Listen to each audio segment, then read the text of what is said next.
Bonjour à tous. Prenons un instant aujourd'hui pour lire et méditer un passage du livre du ciel de Luisa Picaretta. Au nom du Père qui m'a créé, du Fils qui m'a sauvé et du Saint-Esprit qui me sanctifie. Amen. Jésus, je me plonge en toi, dans ta divine volonté. Je m'unis à toi, je m'identifie à toi, je me consume en toi. Je viens me plonger dans ton acte unique et éternel d'amour, dans ce grand bain de ta lumière, de ton sang, de ta divinité, de ta volonté, de ton humanité, de tous tes mérites, Seigneur. Et je prends avec moi toutes les âmes de toutes les générations, toutes les âmes du purgatoire, et je te supplie, Jésus, de nous marquer du sceau de ta divine volonté, du sceau de ton divin fiat. Nous voulons travailler à l'avènement de ton royaume. Alors fais de nos vies ce qu'il te plaira, que ta divine volonté soit faite pour chacun de nous, Seigneur. Vraiment, remplis-nous de ta présence, de ta lumière, de ton Esprit Saint, de tes grâces, de tes bénédictions, de ta puissance, de ta sagesse. Viens t'établir dans nos cœurs. Viens y faire ta demeure avec le Père, le Saint-Esprit, avec ton royaume, ton trône, tous tes actes divins, tes attributs divins, et agis à partir de nos humanités, de nos corps, que nous t'offrons une fois de plus en gage de notre amour et de notre constance pour toi, Seigneur, pour vraiment te laisser toute la place en nous. S'il te plaît, Jésus, viens vraiment investir chacune de nos actions. Viens dans tous nos regards, sois présent dans nos paroles, dans nos pensées, dans nos battements de cœur, sois présent dans nos pas. Nous voulons que tout soit fait par toi, Jésus, que tout soit fait pour ta gloire et que tout soit fait immergé en toi, dans ta divine volonté.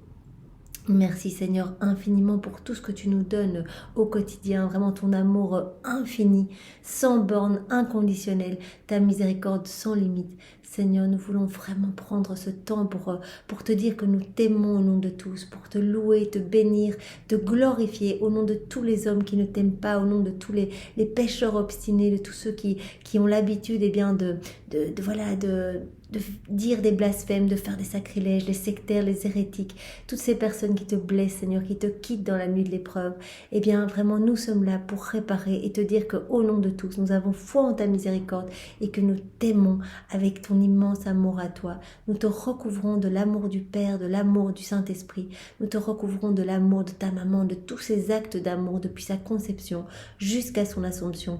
Nous t'offrons également tous les actes d'amour de tous les saints de tous les temps et tous les actes d'amour de toutes les âmes qui ont vécu, qui vivent et qui vivront dans ta divine volonté.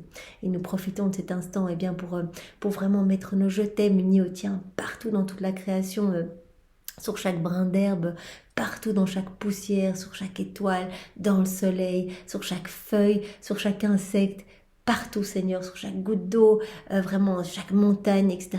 Nous voulons vraiment que tu te sentes aimé et que toute la création d'une seule voix te loue, te bénisse et que vraiment partout autour de toi tu entendes ces doux mots d'amour avec ton propre amour à toi pour que vraiment ce soit parfait et qu'il y ait cette harmonie entre le ciel et la terre, cette réciprocité d'amour entre les hommes et le ciel. Merci Seigneur de venir maintenant parler à travers ma bouche. Envoie-moi ton Esprit Saint, que je reste toujours uni à toi dans ta vérité. Le passage que nous allons méditer est celui du 27 mars 1923. Alors c'est Luisa qui parle. Après la communion, mon doux Jésus m'apparut. Donc Luisa, elle communie dans la divine volonté. Nous sommes tous invités à le faire. Donc vraiment, au moment où nous allons communier, il faut que notre âme elle soit vraiment bien disposée parce que Jésus se réjouit de ce moment où il va être en union avec nous, où il va descendre dans nos cœurs, où il va vraiment... il nous écoute, il est là, il est vraiment câblé à notre âme. Et donc vraiment, il attend ce moment avec impatience, puisque nous voyons Jésus très régulièrement dans les écrits du ciel, qui brûle d'amour et qui vraiment souffre de ne pas pouvoir donner cet amour. Il le dit à Luisa, ces brûlures d'amour, cette asphyxie vraiment de ne pas pouvoir déverser mes grâces et mes bénédictions, c'est la souffrance la plus grande pour moi. Et cette souffrance-là, elle est éternelle. Vraiment, tant qu'il n'y a pas ce retour d'amour de l'homme, je continuerai à souffrir vraiment éternellement, tant que l'homme ne sera pas revenu à ce pourquoi il a été créé, c'est-à-dire rempli de divin et vraiment dans une harmonie d'amour avec moi. Donc Louisa, voilà, elle a communié dans la divine volonté, elle a vraiment uni sa communion à celle de Jésus. Vraiment, c'est ce que nous pouvons faire. Jésus, j'unis ma communion à la tienne pour que vraiment ce soit les fruits de ta communion qui soient déversés dans mon cœur, mais aussi dans tous les cœurs. Et je t'offre cette communion, bien, au nom de tous ceux qui ne t'aiment pas. Et je veux vraiment que ce soit toi qui te communies à travers mes mains. Et dans un autre passage, la Vierge Marie nous disait que ce qui faisait immensément plaisir à Jésus, c'est quand on se recouvrait des attributs de la passion pour aller communier ou pour lui parler, pour l'aimer, c'est-à-dire que les attributs de la passion, c'est la couronne d'épines, voilà, les clous, les coups, etc. Donc nous pouvons dire, voilà Jésus, je place ta couronne d'épines sur ma tête, tes larmes dans mes yeux, le fiel et le vinaigre que tu as reçu, eh bien je le place dans ma bouche. Voilà, mon visage est couvert de ton sang. J'habille mon corps de ton sang précieux, je crucifie mes mains et mes pieds, mon épaule est blessée, vraiment l'épaule comme toi, vraiment je veux te ressembler, je veux tout vivre avec toi, tout vivre en union avec toi, je veux unir mes prières aux tiennes, mes réparations aux tiennes, et je veux vraiment que ce soit comme un autre toi-même, qui se présente devant toi pour te recevoir. Donc viens toi-même à travers mes mains te recevoir, Seigneur. Donc vraiment Louisa, voilà, elle communique comme ça dans la divine volonté puisque tout ce qu'elle fait est imbibé vraiment dans la volonté divine. Donc après la communion, elle voit Jésus. Dès que je le vis, je me précipitai à ses pieds pour les embrasser. Il me dit, « Ma fille, viens dans mes bras et même viens dans mon cœur. » Je me cache dans l'Eucharistie pour ne pas susciter la crainte. Donc Jésus dit à Louisa, je me fais tout petit dans ce sacrement d'amour pour vraiment m'unir à mes enfants. En fait, il brûle de s'unir à nous et donc il se fait tout petit pour ne pas faire peur, pour vraiment, il accepte cette condition vraiment de s'enfermer dans une matière corruptible, vraiment il asphyxie dans ce pain, il dit dans les calices sont tout froids, je suis là pendant de nombreux jours, dans les tabernacles, personne ne vient me voir, etc. Donc vraiment il accepte cette condition, c'est la plus grande humilité qui soit, pour nous rencontrer, pour ne pas nous faire peur, pour s'unir à nos cœurs, tellement il a ce besoin de déverser son amour. Je me cache dans l'Eucharistie pour ne pas susciter la peur, la crainte. Ce sacrement me plonge dans l'abîme le plus profond de l'humiliation pour élever la créature jusqu'à moi afin qu'elle devienne une avec moi, que mon sang sacramentel coule dans ses veines et que je devienne la vie de chacun des battements de son cœur, de chacune de ses pensées et de tout son être. Donc Jésus dit à Louisa, j'accepte cette condition, mais de la plus profonde humiliation. Vraiment, moi, la splendeur du monde, moi, vraiment, qui par une parole crée l'univers, etc. J'accepte vraiment d'être enfermée dans un petit morceau de pain pour rencontrer la créature, pour m'unir à elle, pour vraiment venir dans son cœur et pour l'élever, pour vraiment qu'elle devienne une avec moi, pour que mon sang la recouvre, mon sang sacramentel coule dans ses veines et pour que je devienne la vie de tout en elle, que je devienne la vie de chacun de ses battements de cœur, de chacune de ses pensées, de tout son être en fait. Donc Jésus s'abaisse, se fait tout petit pour nous élever à lui, pour s'unir à nous. Mon amour me consume et veut que la créature soit consumée dans ses flammes afin qu'elle renaisse comme un autre moi-même. Jésus veut que nous devenions des images, des échos de la Trinité. Il veut que nous devenions d'autres Christ sur la terre. Nous savons que dans la divine volonté, il suffit de s'unir à Jésus pour qu'il vienne vraiment s'installer en nous. Il fait le nettoyage, il dépouille nos âmes pour s'y sentir bien, pour venir vraiment établir son trône, son royaume. Il vient avec tous ses attributs divins, il vient avec son Père, le Saint-Esprit, etc. Ça, nous le savons. Mais voilà, il dit, j'ai besoin de cette union. Et c'est pour ça que vraiment j'ai institué le sacrement de l'Eucharistie pour vraiment m'unir et donner ma vie et faire grandir ma vie divine dans chacun de mes enfants. Je veux vraiment déverser les flammes de mon amour dans tous les cœurs. Voilà, je veux que tous les hommes deviennent d'autres moi-même, d'autres Christ sur la terre. J'ai voulu me cacher dans l'Eucharistie pour entrer dans la créature et procéder à cette transformation. Donc le Seigneur veut nous transformer. Il a vu au moment où il a institué l'Eucharistie lors de la dernière scène, il nous a vus misérables, il a vu nos conditions humaines, plongées dans nos volontés propres, etc. Et donc, il s'est offert pour nous donner cette force, pour vraiment faire croître en nous sa vie divine, pour vraiment venir habiter nos cœurs et déverser toutes ces grâces. Il veut nous transformer en profondeur. Pour que cette transformation s'opère, toutefois, des dispositions appropriées de l'âme sont nécessaires. Ah oui, si un cœur est tout fermé, voilà, si nous venons à l'église juste parce que nous avons rendez-vous et qu'après nous allons manger avec quelqu'un et qu'on n'est pas du tout dans une intention d'amour, on a encore le cœur criblé de péchés mortels, de péchés importants, eh bien Jésus, voilà, il ne pourra pas donner toutes ces grâces parce que notre cœur sera trop fermé. Il faut pouvoir s'ouvrir pour recevoir. Jésus a besoin de notre oui, de notre autorisation pour déverser tous ces cadeaux. Et donc il attend, il épie la moindre petite attention, le moindre petit geste. Voilà, si on dit Jésus, je t'aime, je viens te recevoir, je suis folle de joie de te recevoir dans mon cœur. Cela va vraiment lui faire plaisir et cela pourra lui être offert bien, comme une réparation pour toutes les personnes qui pensent à autre chose, qui pensent voilà, à leurs courses après, ou à leur dîner, etc. et qui ne sont pas véritablement là pour être au pied de la croix avec Jésus, vraiment pour l'accompagner et l'aimer au nom de tous. Lorsque j'instituais l'Eucharistie, mon amour, porté aux excès, a prévu des grâces, des bienfaits, des faveurs et de la lumière pour rendre l'homme digne de me recevoir. Donc Jésus, lorsqu'il s'est institué, il a déjà prévu toutes les grâces et les bénédictions pour que l'homme puisse recevoir les cadeaux résultant de sa présence dans l'Eucharistie. C'est-à-dire que l'homme puisse être transformé par cette union avec Jésus, que son cœur puisse être disposé et qu'il puisse vraiment grandir en sainteté, Eucharistie après Eucharistie. Donc vraiment tout a été vu par Jésus au moment où il s'est institué. D'ailleurs quand il a lavé les pieds de ses apôtres, rappelons-nous, Jésus a préparé les cœurs de chacun de nous et particulièrement aussi les cœurs des âmes qui lui sont consacrées, parce que les apôtres représentent un peu les âmes qui lui sont consacrées. Donc il a vu à travers ses apôtres tous les maux futurs de l'Église, voilà, MAUX, toutes les choses qui allaient un petit peu déraper. Il a vu toutes les âmes qui lui sont consacrées, qui l'abandonnent, les petits maux, les petites faiblesses, aux trahisons comme Judas. Donc il a vu tout cela, il a pleuré au pied de chacun de ses apôtres et surtout au pied de Judas pour dire mais donne-moi ton âme, mais que veux-tu, je suis prêt à tout te donner, mais ne perds pas ton âme comme je t'aime mon enfant, ne perds pas ton âme. Et donc vraiment le Seigneur en lavant les pieds de ses apôtres, par cette eau et mêlée à ses larmes, a disposé tous nos cœurs à le recevoir. Donc vraiment, il a prévu, au moment de l'institution de l'Eucharistie, au moment de cette dernière scène, il a prévu vraiment des grâces, des dispositions pour que chacun puisse le recevoir dans son cœur de la façon la plus optimale qui soit, vraiment que notre cœur soit grand ouvert pour recevoir tous les fruits de sa présence en nous. Je puis dire que mon amour a prévu pour l'homme des avantages surpassant même les bienfaits de la création. Ce qu'il a prévu, c'est encore plus grand que tous les bienfaits de la création, tellement il a besoin de déverser son amour, il a besoin de cette union avec nous.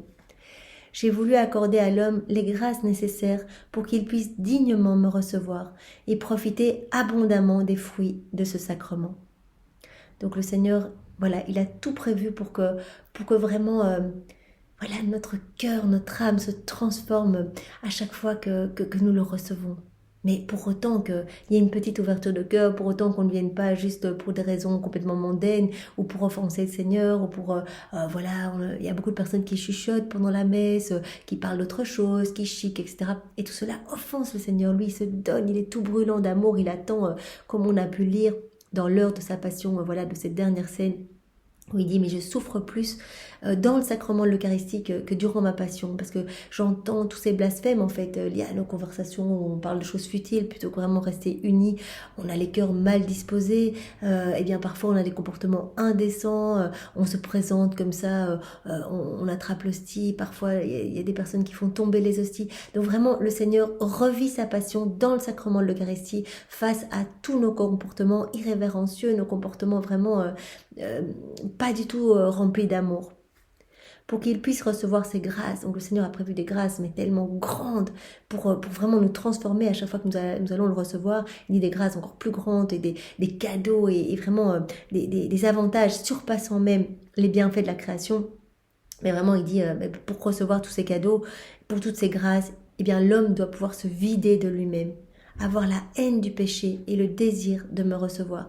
Donc il faut vraiment arriver un peu plus tôt à la messe, vraiment se disposer, faire 2-3 Je te salue Marie, demander à Jésus de préparer notre cœur, vouloir vraiment vivre toute la messe dans la divine volonté. Et je vous renvoie une fois de plus aux révélations qui ont été données à Catalina Rivas. Elle a pu voir tout ce qui se passait pendant la passion du Christ, mais aussi durant la Sainte Messe. Et c'est absolument époustouflant tout ce qui se passe pendant la messe. C'est tellement incroyable, il y a tous les anges, tous les saints. Marie est présente durant toute la messe, derrière le prêtre. Au moment de la consécration, le prêtre est recouvert de lumière de manière telle que c'est Jésus qui vient lui-même se consacrer dans les mains du prêtre. On voit vraiment les mains de Jésus dans les mains du prêtre.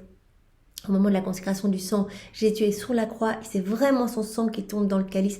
Donc nous sommes privilégiés de pouvoir assister à cette célébration de l'amour. En fait, c'est Jésus qui se donne complètement à nous une énième fois.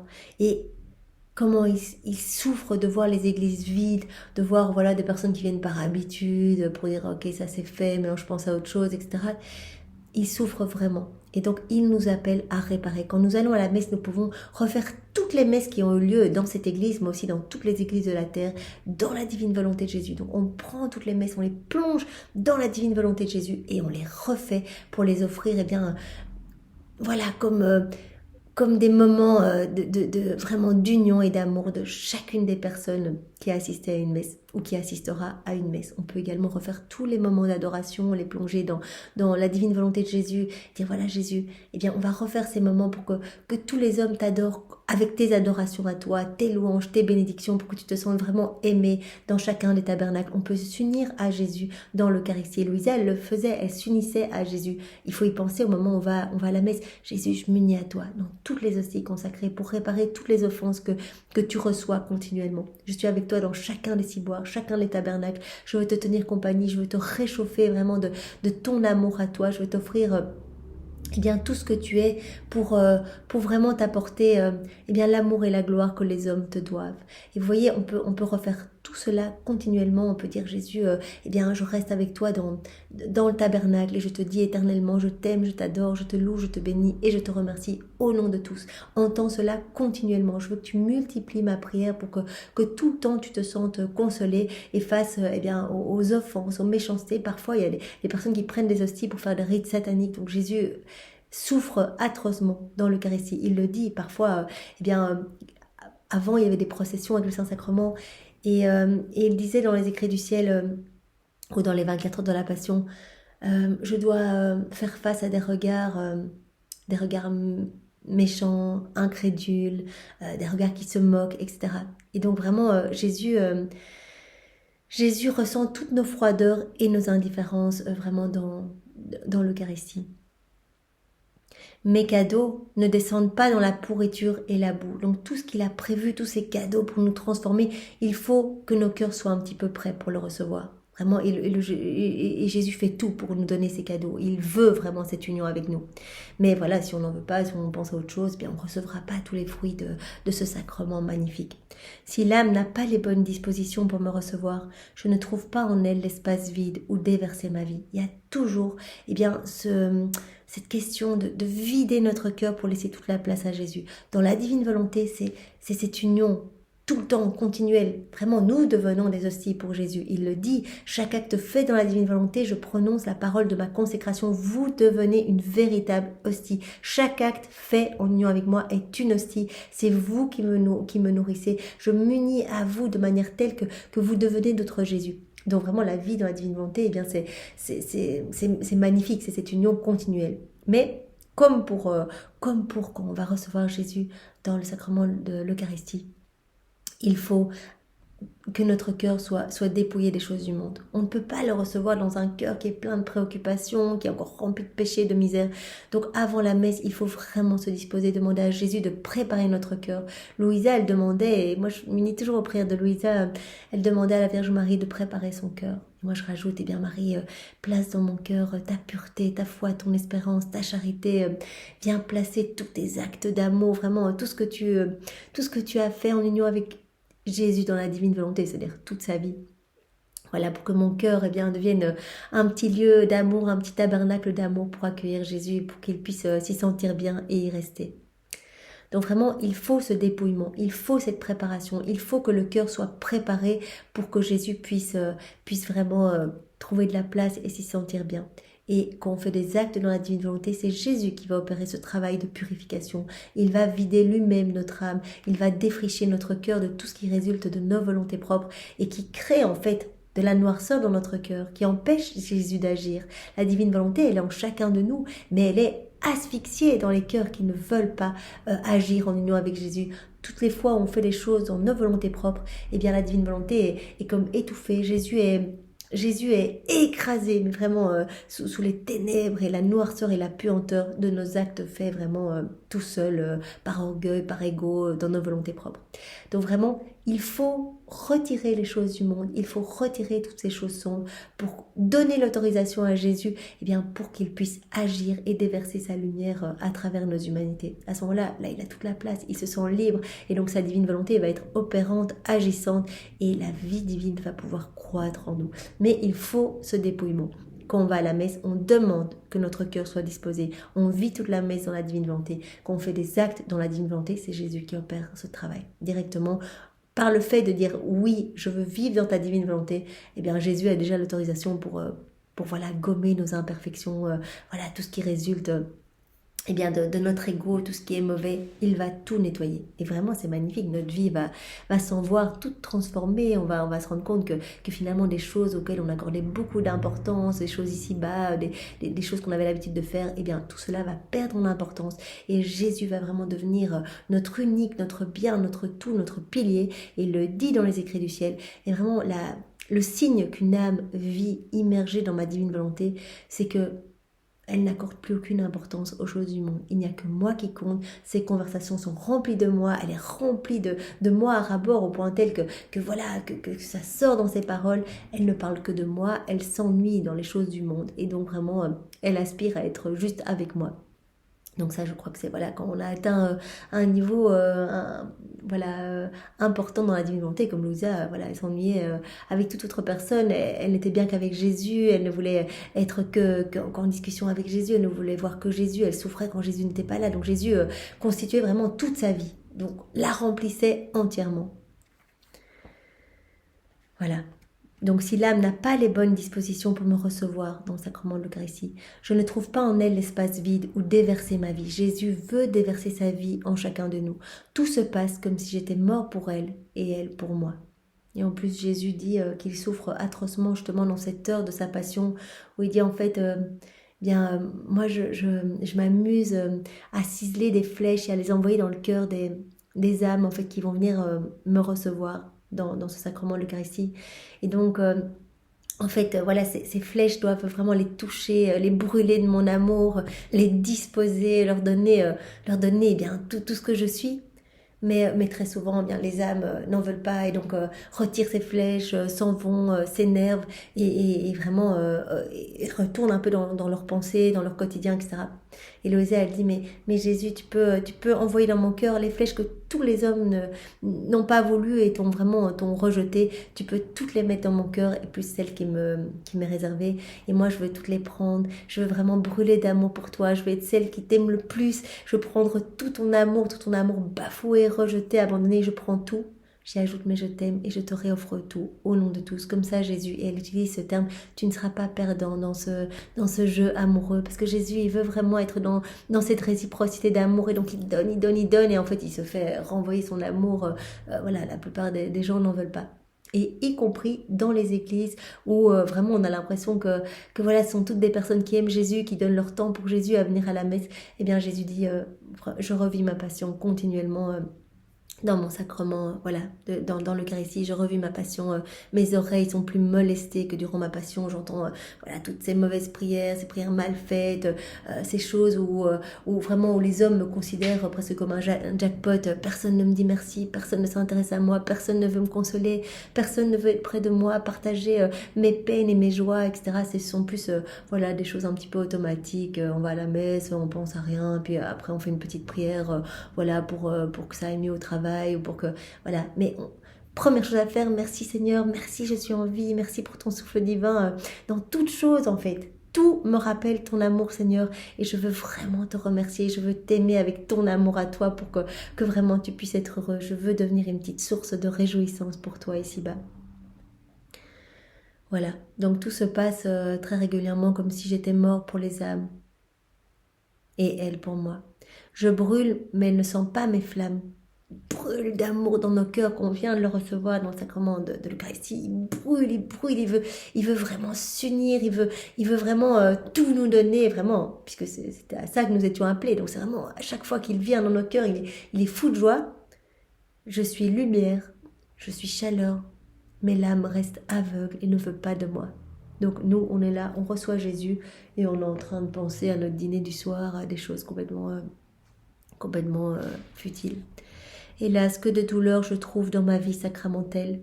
Un grand nombre d'âmes, manquant des dispositions requises, ne tirent aucun bénéfice de ce sacrement et finissent par me donner la nausée.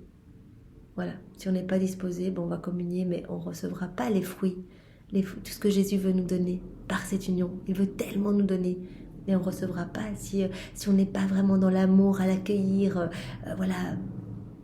Il dit que, il a dit aussi dans les 24 heures que parfois, les âmes lui donnent la nausée. Tellement, en fait, elles sont remplies de noirceur, elles viennent dans des conditions, vraiment, elles sont en état de péché mortel, elles reçoivent Jésus, et puis voilà, c'est presque une routine. Et aussi, Jésus a la nausée, parfois quand il se trouve dans les mains d'âmes consacrées, qui consacrent Jésus, sans une véritable foi en la présence de Jésus dans l'Eucharistie.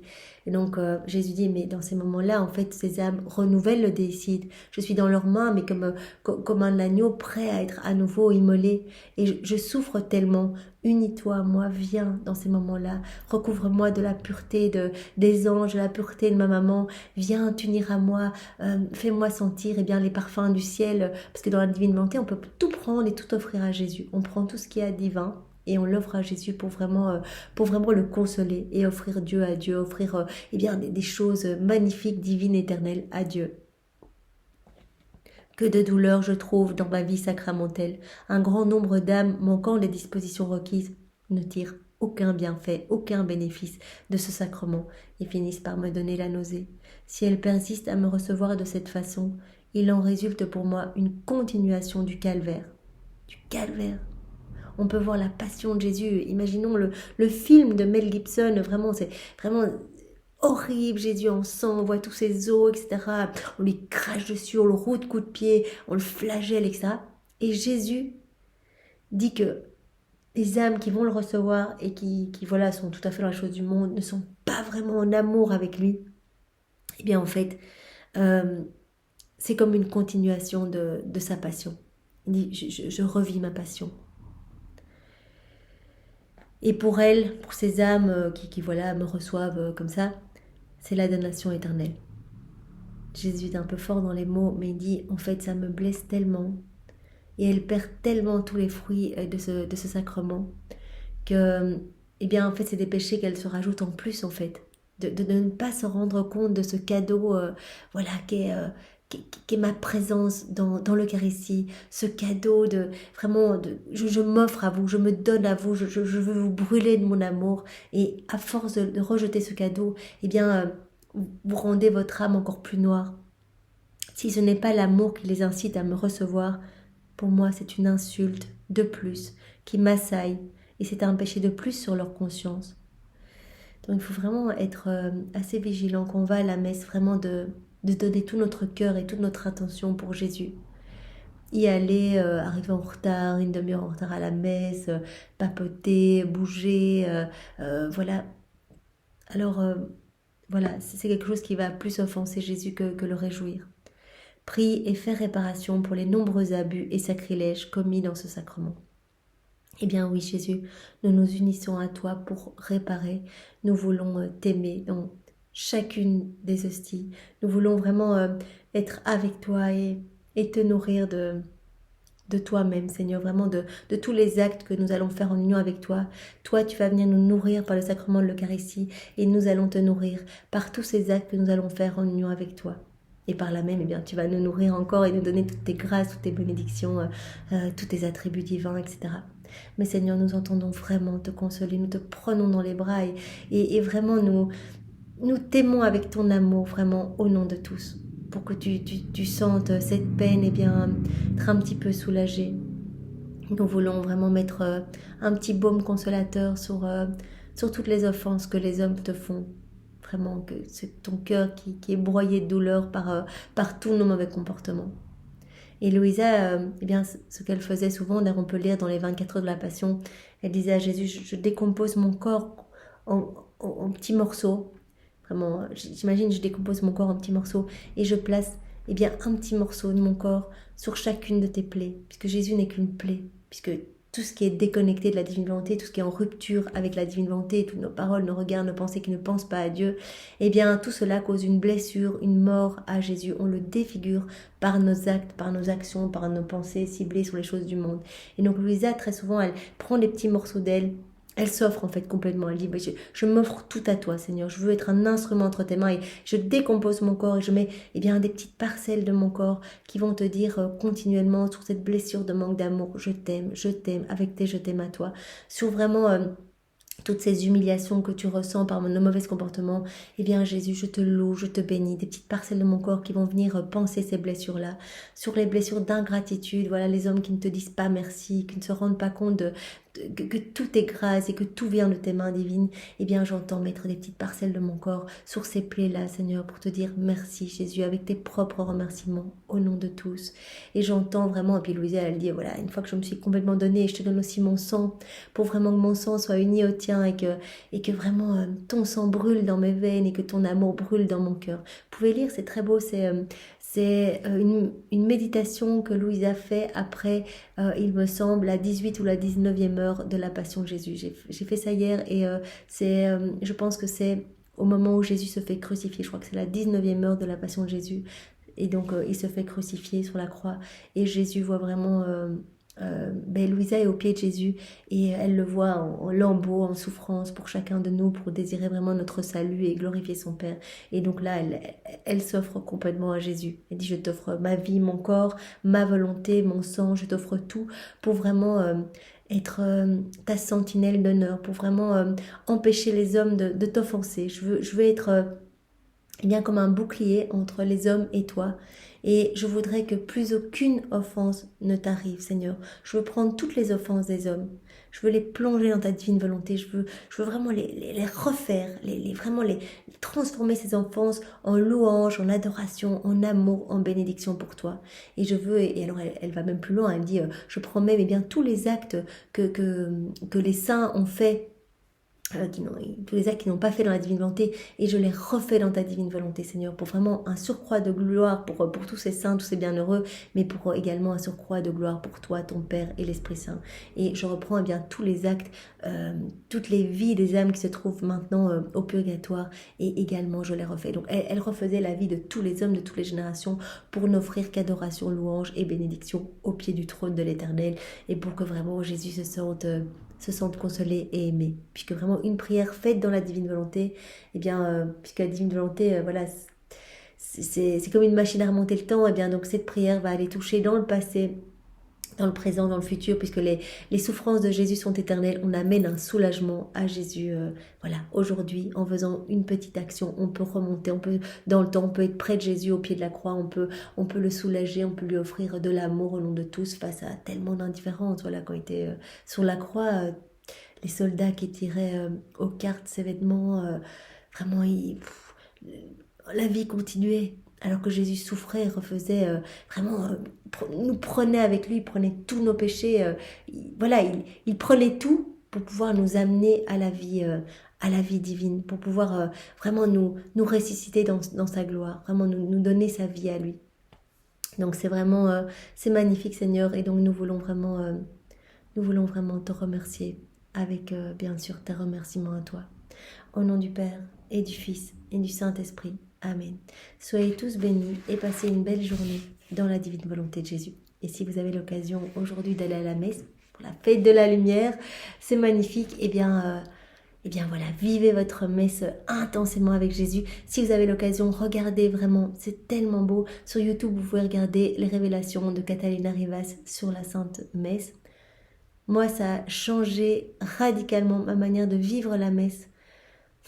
Tout est tellement beau, le moment de l'offertoire, ce sont nos anges gardiens qui viennent amener nos prières, nos offrandes au pied du trône. Et si on pense à autre chose, pendant ce temps, c'est le moment de la collecte, si on pense à autre chose, eh bien notre ange n'a rien à amener, donc il arrive et il amène ses propres prières. Mais c'est tellement triste de rien donner à Jésus à ce moment-là, donc vraiment, offrez vos vies, offrez vos volontés. Confiez les personnes que vous aimez, demandez des pardons, prenez le pardon de Jésus, allez le mettre dans tous les cœurs pour que tous les cœurs deviennent miséricordieux. Oh, c'est tellement beau. En fait, la messe peut être un moment voilà, d'oraison continuelle avec Jésus, vraiment un moment d'union continuelle avec Jésus, comme tous les moments de notre vie, mais la messe particulièrement, c'est tellement beau. Donc vraiment, essayez d'y aller aujourd'hui et pourquoi pas aller vous confesser vraiment ce jour tellement beau.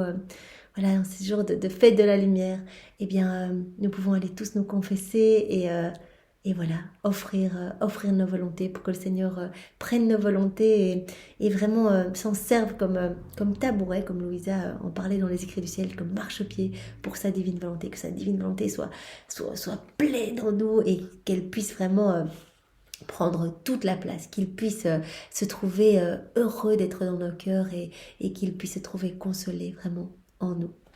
Merci Seigneur, soyez tous bénis et passez une belle journée dans la divine volonté de Jésus. Au revoir.